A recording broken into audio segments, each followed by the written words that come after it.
update on the center console build.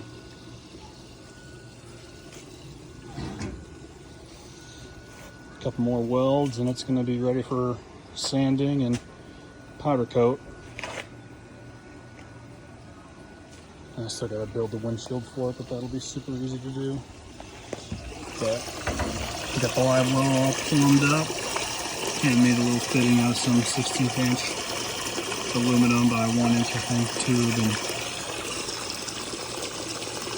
about 15 gallons, but it'll, with the plug pulled, it'll sit there and you can just recirc the whole thing, so.